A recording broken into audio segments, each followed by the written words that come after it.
লেবাননে গণহত্যা থামিয়ে ইসরায়েল রাষ্ট্র এবার সেখানে গৃহযুদ্ধ শুরু করতে যাচ্ছে। কারণ আমেরিকার বিদেশ সচিব মার্কো রুবিওর সাহায্যে ইতিমধ্যেই ইসরায়েল রাষ্ট্র এবং লেবাননের রাষ্ট্রপতি ও প্রধানমন্ত্রীকে এক জায়গায় বসিয়ে 26শে জুন একটি চুক্তি করেছিল আমেরিকা। আর এই চুক্তির মধ্য দিয়েই ইসরায়েল স্পষ্ট ছক কষেছিল যাতে লেবাননের মাটিতে ভয়ঙ্কর একটা রক্তক্ষয়ী গৃহযুদ্ধ শুরু হয়, যে গৃহযুদ্ধে লেবাননের নানান ধর্মাবলম্বীর মানুষ অর্থাৎ ম্যারোনাইন খ্রিস্টান, সুন্নি মুসলিম, শিয়া মুসলিম তারা নিজেদের মধ্যে খুনোখুনিতে লিপ্ত হয়। খুব স্পষ্ট করে বললে লেবাননের যে সরকারি সৈন্যবাহিনী রয়েছে লেবানিজ আর্ম ফোর্সেস এবং ইরানের মদতপুষ্ট ইরানের সাহায্যে চলা লেবাননের হিজবুল্লাহ সামরিক গোষ্ঠী, এই দুই সামরিক গোষ্ঠীর মধ্যে একটি বীভৎস রক্তক্ষয়ী গৃহযুদ্ধ যাতে তৈরি হয় তার নেপথ্যেই কাজ করে চলেছে ইসরায়েল। এবং সেই গৃহযুদ্ধ, লেবাননের গৃহযুদ্ধ কিন্তু বেশি দূরে নেই। ইতিমধ্যেই সারা পৃথিবীর সকল মিডিয়া সরগরম ইসরায়েলের এই জঘন্য ভয়ঙ্কর ষড়যন্ত্র নিয়ে। কারণ লেবাননে যখন ইসরায়েল আকাশ থেকে বোমা বর্ষণ করে সাউথ লেবাননের বিস্তীর্ণ অংশ দখল করছিল এবং হাজারে হাজারে নিরীহ লেবানিজ মানুষকে খুন করছিল, ইসরায়েলের এই বিধ্বংসী গণহত্যার কারণে ইউরোপ এবং আমেরিকার একাধিক রাষ্ট্রে মারাত্মক প্রতিবাদ হতে শুরু করে এবং সেই সমস্ত দেশগুলির সরকারকে জনগণ চাপ দিতে শুরু করে ইসরায়েলের সাথে কোনো রকম সামরিক কূটনৈতিক সম্পর্ক রাখা যাবে না। গণহত্যাকারী প্রধানমন্ত্রী বেঞ্জামিন নেতানিয়াহু তো বটেই, এমনকি নিরাপত্তা পরিষদের যে মিনিস্টার বেন গেভির তার বিরুদ্ধেও একাধিক দেশে ট্রাভেল ব্যান লাগু হয়। এই পরিস্থিতিতে ইসরায়েল রাষ্ট্র দুপা পিছিয়ে আসে। তার মানে এই নয় যে তারা গণহত্যা থামাচ্ছে কিংবা প্রতিবেশী রাষ্ট্রগুলো জমি তারা দখল করা থামাচ্ছে, কোনোটি নয়। বরং বর্তমান সময়ে আমেরিকা যুক্তরাষ্ট্রের সরকার দুই ভাগে বিভক্ত হয়ে গেছে। ডোনাল্ড ট্রাম্পের হাতে আমেরিকার সরকারের নিয়ন্ত্রণ আস্তে আস্তে কম হয়ে আসছে। একদিকে জেডি ভ্যান্স, অন্যদিকে বিদেশ সচিব মার্কো রুবিও। এই মার্কো রুবিও এই মুহূর্তে ইসরায়েলকে হাতে করে মধ্যপ্রাচ্যের নতুন এক ভয়ঙ্কর খেলায় মেতে উঠেছে। ইসরায়েল রাষ্ট্রের গণহত্যা যাতে আগামী দিনে আরো শক্তিশালী হয়, মধ্যপ্রাচ্যে আরো যাতে বেশি করে মানুষ খুন করতে পারে ইসরায়েল, তার জন্য সমস্ত রকম সহযোগিতা করছে এখন মার্কো রুবিও, এই পিশাচ ভয়ঙ্কর মার্কিন বিদেশ সচিব। এই বিদেশ সচিবের নেতৃত্বেই ইসরায়েল এবং লেবাননের পুতুল রাষ্ট্রপতি জোসেফ আউন এবং লেবাননের প্রধানমন্ত্রী নওয়াফ সালাম তাদেরকে একদিকে বসিয়ে অন্যদিকে ইসরায়েলের প্রতিনিধিদের বসিয়ে এমন একটি ডিল স্বাক্ষর করা হয়েছে 26শে জুন, যে ডিলের মধ্যে স্পষ্ট নকশা আঁকা রয়েছে যে আগামী দিনে খুব অল্প সময়ের মধ্যেই লেবাননে একটা বিধ্বংসী রক্তক্ষয়ী গৃহযুদ্ধ শুরু হবে লেবানিজ আর্ম ফোর্সেস এবং হিজবুল্লাহর মধ্যে। ঠিক যেভাবে আমেরিকা 1983 সালে লেবাননের অভ্যন্তরে গৃহযুদ্ধ বাঁধিয়েছিল, যে গৃহযুদ্ধ 1 বছর 2 বছর নয় 18 বছর ধরে চলেছিল, লেবাননের 1.5 লক্ষ মানুষ শহীদ হয়েছিলেন এবং 3 লক্ষ মানুষ চিরতরে পঙ্গু হয়ে যান, 20,000 মানুষ নিখোঁজ হয়ে যান, এমনকি 20 লক্ষ মানুষ ঘর ছাড়া হয়ে যান। এই যে ভয়ঙ্কর মানবিক সংকটের সাক্ষী থেকেছে লেবানন 1983 থেকে 2000 সাল পর্যন্ত, একই ঘটনার পুনরাবৃত্তি হতে যাচ্ছে লেবাননে আবার। আর নেপথ্যে সেই আমেরিকা যুক্তরাষ্ট্র এবং ইসরায়েল। বর্তমান সময়ে মধ্যপ্রাচ্য বারুদের উপরে বসে আছে, আর এই বারুদ নিয়ে খেলা করছে একদিকে ইসরায়েল এবং আমেরিকা, আর মাসুল গুনছে মধ্যপ্রাচ্যের লক্ষ লক্ষ নিরীহ সাধারণ মানুষ। অপরাধ কি? অপরাধ এই যে মধ্যপ্রাচ্যে বিপুল পরিমাণের প্রাকৃতিক সম্পদ রয়েছে এবং এই মধ্যপ্রাচ্য যার হাতে থাকবে সেই বিশ্ব শাসন করবে, বিশ্বের শক্তিশালী নেতা হয়ে উঠবে। আর ইসরায়েল রাষ্ট্রের স্বপ্ন একটাই, এই মধ্যপ্রাচ্যের মুসলিম দেশগুলোকে ধ্বংস করে দিয়ে তার স্বাদের গ্রেটার ইসরায়েল তৈরি করবে। জায়নবাদীদের গ্রেটার ইসরায়েল তৈরির কাজে সাহায্য করছে খ্রিস্টান আমেরিকা। কি অসাধারণ সমীকরণ! আর এই সমীকরণের কারণেই লেবাননের সাধারণ মানুষ ভয়ঙ্করভাবে মাসুল দিচ্ছে এবং তাদেরকে এই গৃহযুদ্ধ শুরু হলে আরো ভয়ঙ্করভাবে মাসুল দিতে হবে, সেই কথাই লিখছে বর্তমান সময়ের পশ্চিমী দুনিয়ার অধিকাংশ খবরের কাগজ। এমনকি ইসরায়েলের কাগজও একথা গোপন করেনি যে তারা খুব শীঘ্রই লেবানিজ আর্মড ফোর্সেসকে তারা লেলিয়ে দেবে হিজবুল্লাহর বিরুদ্ধে লড়াই করতে। কারণ এই ডিলের 26 তারিখের ডিলের প্রধান যে দুটো আপত্তিকর জায়গা রয়েছে, এক, যে হিজবুল্লাহকে সম্পূর্ণরূপে নিরস্ত্রকরণ করতে হবে। এই নিরস্ত্রকরণের কাজ কে করবে? ইসরায়েল না, কে করবে? আরব রাষ্ট্রগুলো, এক। আর লেবাননে যারা আর্মড ফোর্সেস তারা এই কাজ করবে। তাহলে যদি মরতে হয়, লেবাননের লোককে মারবে। কাঁটা দিয়ে কাঁটা তুলতে চাইছে ইসরায়েল। ইসরায়েলি সেনা এই 26শে জুনের আগে বেশ কিছু ইসরায়েলি সেনা এই 26শে জুন যে ডিল স্বাক্ষরিত হয়েছে তার আগে হতাহত হয়েছে হিজবুল্লাহর হাতে। তাই নতুন করে আর ইসরায়েল সরকার চাইছে না তাদের সন্ত্রাসী আইডিএফ সেনারা যাতে হিজবুল্লাহর হাতে খুন হয়। তাই এই মুহূর্তে একদিকে ডাকা হচ্ছে আল সারাকে, সিরিয়ার প্রধান আল সারাকে, যে আল সারা তার সৈন্য দল নিয়ে সরাসরি লেবাননে ঢুকে হিজবুল্লাহকে খুন করুক এবং তাদের সমস্ত অস্ত্রকে ধ্বংস করুক, যাতে হিজবুল্লাহ আগামী দিনে ইসরায়েলের বিরুদ্ধে চোখ তুলে তাকাতে না পারে। কখন? যখন ইসরায়েল লেবাননের সাধারণ মানুষকে খুন করে তাদের জমি বাড়ি সব দখল করে নেবে, তখনও যেন হিজবুল্লাহ কোনো প্রতিরোধ গড়ে তুলতে না পারে। সেই নেশাতেই এখন ইসরায়েল মত্ত হয়ে রয়েছে। খবর ছাপছে গোটা পৃথিবী। চলুন আমরা দেখে নিই। ইসরায়েল হায়ম, ইসরায়েলের একটি কাগজ, তারা লিখছে, under the threat of civil war this is Lebanon's balance of power. বুঝুন তাহলে, একটি রাষ্ট্র গণহত্যাকে নির্বিচারে সমর্থন করতে পারে। গাজাতে 80,000 মানুষকে খুন করবার পরেও সাধারণ ইসরায়েলরা উল্লাস করেন, তারা খুব জোর দিয়ে বলেন এই গণহত্যাকে আমি সমর্থন করি। এই মানবতাকে হত্যাকারী রাষ্ট্র তারা বর্তমানে লেবাননে যাতে গৃহযুদ্ধ হয়, সেই গৃহযুদ্ধই ইসরায়েলের ভাগ্যকে উজ্জ্বল করবে। সেই কারণেই এই হায়ম কাগজ লিখছে, Lebanon is under the threat of civil war. আর যখন লেবানন সিভিল ওয়ারের থ্রেটে রয়েছে, this is Lebanon's balance of power. আর এতেই লেবাননের পাওয়ারের ব্যালেন্স আসবে না, ইসরায়েলের ভারসাম্য আসবে বলতে চাইছে। আর্মড ফোর্সেস এবং হিজবুল্লাহ যদি লড়াই করে তাহলে নাকি লেবাননের ভারসাম্য তৈরি হবে। চলুন দ্বিতীয়ত দেখুন, দ্য টাইমস অফ ইন্ডিয়া কাগজে লেখা হয়েছে, what is the US Israel Lebanon deal.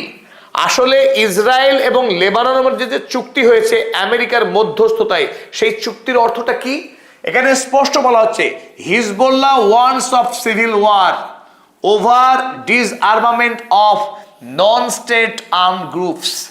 সরাসরি হিজবুল্লাহ জানিয়েছে তারা এই চুক্তিকে মানছে না। কারণ এই চুক্তিতে বলা হয়েছে যে লেবাননের মধ্যে যে সামরিক গোষ্ঠী রয়েছে, যে সামরিক শক্তি রাষ্ট্রের নয়, সেই শক্তিকে সম্পূর্ণরূপে নিরস্ত্রীকরণ করা হবে। আর এটা হিজবুল্লাহ কোনো দিনও মানবে না। সুতরাং লেবাননের সৈন্যবাহিনীর সঙ্গে হিজবুল্লাহ গোষ্ঠীর লড়াই অবধারিত। টাইমস অফ ইন্ডিয়ার পরে আমরা দেখুন, দ্য ওয়াল স্ট্রিট জার্নাল। আমেরিকার এই ওয়াল স্ট্রিট জার্নাল আমাদেরকে এই ক্ষেত্রে তাকে কিন্তু সাধুবাদ দিতে হবে। সত্য সবার আগে সামনে এনেছিল ওয়াল স্ট্রিট জার্নাল। তারা এই ডিল হওয়ার আগেই বলেছিল যে ইসরায়েল এবং আমেরিকার সরকারের একটা অংশ, বিশেষ করে মার্কো রুবিও, লেবাননে গণহত্যার একটি ছক কষছে। তাই তারা খুব স্পষ্ট করে লিখেছে, Lebanon is teetering at the abyss of a new civil war. 1983 সালে যেভাবে আমেরিকা ইসরায়েল লেবাননে গৃহযুদ্ধ বাঁধিয়েছিল, একইভাবে আবারও এই 2026 সালে এসে আরো একটা গৃহযুদ্ধ বাঁধাতে চলেছে লেবাননে। এবার আমরা আপনাদেরকে ইসরায়েলে আরো একটি কাগজ দেখাবো, দ্য টাইমস অফ ইসরায়েল। সেই টাইমস অফ ইসরায়েল লেখা হয়েছে, Israel Lebanon deal may entrench stalemate rather than end of war. বরং টাইমস অফ ইসরায়েলও বলছে এই ডিল, যে ডিল স্বাক্ষরিত হয়েছে তাতে কিন্তু লেবাননের যুদ্ধ বন্ধ হবে না, বরং লেবাননের মধ্যে একটা অচল অবস্থার সৃষ্টি হচ্ছে। Analyst say fear of civil conflict. জায়নবাদী ইসরায়েলের কাগজ তারাই লিখছে যে লেবাননে সিভিল কনফ্লিক্ট অর্থাৎ সিভিল ওয়ার, গৃহযুদ্ধ শুরু হবার সম্ভাবনা রয়েছে, আশঙ্কা রয়েছে। আর এই রকম খবর প্রায় পৃথিবীর প্রথম সারির সকল কাগজে লেখা হয়েছে যে লেবাননকে মাসুল গুনতে হবে, লেবাননে রক্তের গঙ্গা বয়ে যাবে, কারণ ইসরায়েলের স্বার্থ। এখানে আপনারা দেখছেন যে লেবানন এবং ইসরায়েলের মধ্যে যে চুক্তি স্বাক্ষরিত হয়েছে সেই অরিজিনাল চুক্তিপত্র আপনারা কেউ চাইলে পজ করে ডিটেলটা পড়তে পারেন। 14 পয়েন্ট বিশিষ্ট অরিজিনাল যে ডিল, সেই ডিল আপনাদের জন্য এখানে তুলে ধরা হলো। তবে আমরা এই ডিলের মেন কটি পয়েন্ট যেগুলির কারণে লেবাননে গৃহযুদ্ধ শুরু হতে যাচ্ছে সেটা আপনাদের সামনে আমরা তুলে ধরবো খুব সংক্ষেপে। প্রথম 1 নম্বর যে আর্টিকেল রয়েছে এই ডিলে তা হলো যে রিকগনাইজ, অর্থাৎ Lebanon is recognising Israel sovereignty and right to exist. এই প্রথমবারের মতো, এর আগে গৃহযুদ্ধ হলেও লেবানন ইসরায়েলকে কোনোদিনও রাষ্ট্র হিসেবে মানেনি, স্বীকৃতি দেয়নি। এই প্রথম 26শে জুনের যে ডিল, তাতে জোসেফ আউন, ম্যারোনাইট খ্রিস্টান লেবাননের রাষ্ট্রপতি, তিনি এই মার্কো রুবিওর ইন্ধনে প্রথমবারের মতো ইসরায়েল রাষ্ট্রের সার্বভৌমত্বকে স্বীকৃতি দিয়েছে এবং এই রাষ্ট্র বহাল তবিয়তে খুন করতে পারে বকলমের সেই কথাই জানিয়েছে। অপরদিকে লেবানন যে রাষ্ট্র সেটা মেনে নেবে ইসরায়েল, সেটা কি বলার অপেক্ষা রাখে? গোটা পৃথিবীর কাছে লেবানন একটি বহু প্রাচীন রাষ্ট্র। 2 number, conditional withdrawal of Israeli IDF soldiers from southern Lebanon. দক্ষিণ লেবানন থেকে শর্ত সাপেক্ষে এই সন্ত্রাসী আইডিএফ সেনাদেরকে প্রত্যাহার করা হবে জানানো হয়েছে। প্রত্যাহার করা হবে, কিন্তু সেটা অবশ্যই কন্ডিশনাল। তার মানে যে কোনো অজুহাতে আইডিএফ সেনাদেরকে প্রত্যাহার করবে না ইসরায়েল, বরং আরো নতুন এলাকা দখল করবে, তার সুযোগ কিন্তু করে দেওয়া হলো মার্কিন সরকারের পক্ষে। ইসরায়েল এই সুযোগটা নিয়ে নিল। তার অর্থ খানিকটা বকলমে আমেরিকার সৌজন্যে ইসরায়েল দক্ষিণ লেবাননে অনির্দিষ্টকালের জন্য কবজা করে রাখার, দক্ষিণ লেবাননকে কবজা করার একটা অধিকার পেয়ে গেল এই চুক্তির বলে। 4 নম্বর আর্টিকেল দেখুন, disarmament of Hezbollah by LAF and other Arab partners. কি ভয়ঙ্কর কথা! হেজবুল্লাহকে নিরস্ত্রীকরণ করতে হবে, তাদের অস্ত্র কেড়ে নিতে হবে, তাদের যত মাটির নিচে যে টানেল রয়েছে সেই টানেলগুলোকে ধ্বংস করে দিতে হবে, তাদের কাছে যতগুলো মর্টার, লঞ্চার, এমনকি ড্রোন বা মিসাইল রয়েছে সব কিছুকে কেড়ে নিতে হবে, পারলে ধ্বংসও করতে হবে। কে করবে? তো এবার আর আইডিএফ সেনা এসব কাজ করতে আসবে না, করবে লেবানিজ আর্ম ফোর্সেস। লেবাননের যে সৈন্যবাহিনী রয়েছে সেই সৈন্যবাহিনীকে এই কাজ করতে হবে। আর কাকে করতে হবে? আরব দুনিয়ার একাধিক রাষ্ট্র, যার মধ্যে অন্যতম বারবার নাম আসছে সিরিয়ার শাসক আল সারা। ডোনাল্ড ট্রাম্প নিজেও বলছেন তিনি আল সারাকে পাঠিয়ে দেবেন। এইখানে যদি কোনো আরব রাষ্ট্র লেবাননে ঢুকে হিজবুল্লাহর বিরুদ্ধে লড়াই করে, তাহলে আরো একবার মধ্যপ্রাচ্যে ভয়ঙ্কর যুদ্ধ শুরু হবে, কারণ ইরান কাউকে ছেড়ে কথা বলবে না। যদি হিজবুল্লাহকে কোনো শক্তি আক্রমণ করার চেষ্টা করে, সে লেবানিজ আর্ম ফোর্সেসই হোক, আল সারা হোক বা যে কোনো রাষ্ট্র, আর খোদ ইসরায়েল হলে তো কথাই নেই, নতুন করে আরো একবার ভয়ঙ্কর একটা যুদ্ধের সাক্ষী থাকতে যাচ্ছে আমরা, এটা বলেই মনে হচ্ছে। কারণ হিজবুল্লাহকে যদি নিরস্ত্রকরণ করার চেষ্টা করে, ইরান চুপ থাকবে না, তার হাতে মিসাইল রয়েছে, সে আক্রমণ করবেই। তাই যদি এইসব ঘটনাগুলো ঘটতে থাকে, তবে লেবাননের সাধারণ মানুষকে বলির পাঠা হতে হবে, কোনো সন্দেহ নেই। 13 নম্বর আর্টিকেল দেখুন, no legal or diplomatic challenge to Israel by Lebanon in any international forums. আরো একটা মজার বিষয় যে এই জোসেফ আউনকে দিয়ে লিখিয়ে নিয়েছে মার্কো রুবিও যে লেবানন রাষ্ট্র আগামী দিনে আন্তর্জাতিক বিচারালয় বা জাতিসংঘ কোনো জায়গায় গিয়ে ইসরায়েলের বিরুদ্ধে কোনো ধরনের অভিযোগ জানাতে পারবে না, ওয়ার ক্রাইমের অভিযোগ আনতে পারবে না বা আনবে না, সেই শর্তে দুই পক্ষ চুক্তি স্বাক্ষর করেছে। তাই একরকম ইসরায়েলের গণহত্যাকে, তার বর্বরতাকে এবং তার নিষ্ঠুরতাকে মার্কিন যুক্তরাষ্ট্র সিলমোহর দিয়ে দিয়েছে। আর ইসরায়েল এই মুহূর্তে খোলা ষাঁড়ের মতো হুঙ্কার দিচ্ছে যে তাকে পৃথিবীর কেউ আটকাতে পারবে না, সে অনন্ত যুদ্ধ করবে এবং মানুষকে খুন করবে, এটাই তার অধিকার। আর এই ডিল যে সর্বনাশা এবং এই ডিলের কারণেই যে লেবাননে গৃহযুদ্ধ শুরু হবে সে তো প্রায় স্পষ্ট। তবে লেবাননের অভ্যন্তরে তাদের দেশীয় যে গঠন, অর্থাৎ সেখানে যে জনবিন্যাস রয়েছে, সেই জনবিন্যাসের মধ্যেও কিন্তু কারণ লুকিয়ে রয়েছে গৃহযুদ্ধ তৈরি হবার। এটি আপনারা দেখছেন লেবাননের ম্যাপ। এখানে বিভিন্ন ধর্মীয় গোষ্ঠী, তাদের যে কেমন অনুপাত, কোন অঞ্চলে কোন ধর্মীয় গোষ্ঠী বসবাস করেন তার একটা গ্রাফ এখানে তৈরি করা হয়েছে।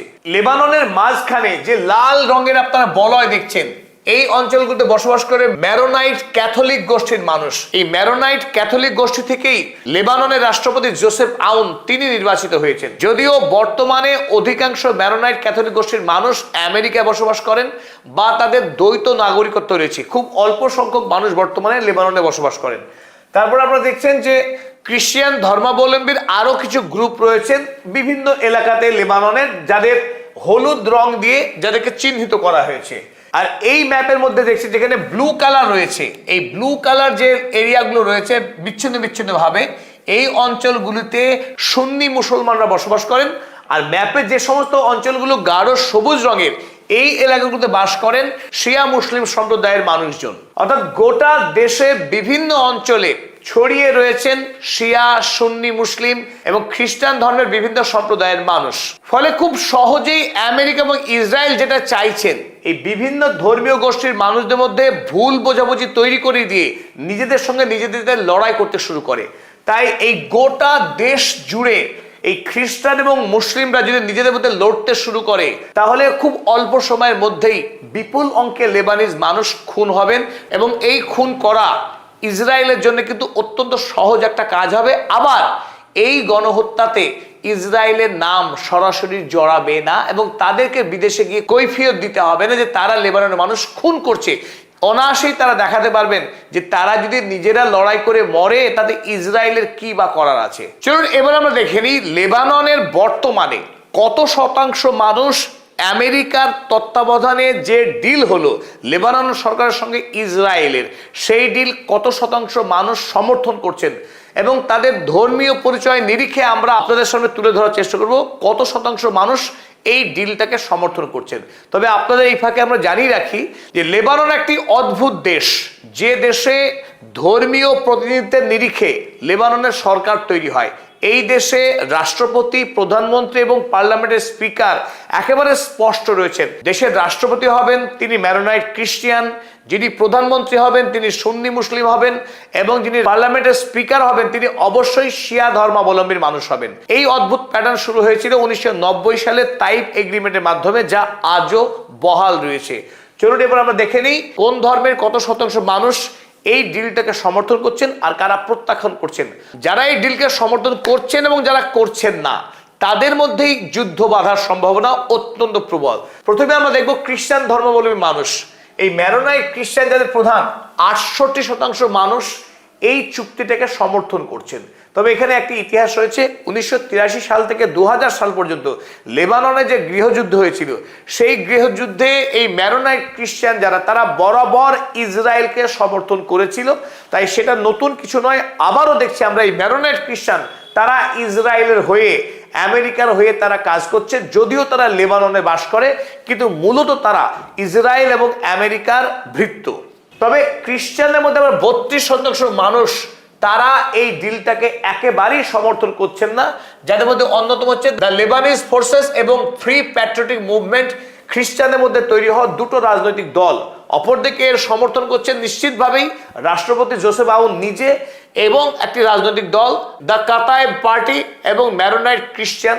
তারা সুন্নি মুসলমানদের মধ্যে যারা এই ডিলটাকে সমর্থন করছেন, তাদের মধ্যে অন্যতম দেশের প্রধানমন্ত্রী নওয়াফ সালাম, যিনি ইন্টারন্যাশনাল কোর্ট অফ জাস্টিসের প্রেসিডেন্ট ছিলেন। নিঃসন্দেহে তিনি একজন সম্মানীয় ব্যক্তি। তবে তিনি আমেরিকা এবং ইসরায়েলের হয়ে দালালি করছেন এবং ইসরায়েলের স্বার্থেই তিনি কাজ করতে চাইছেন।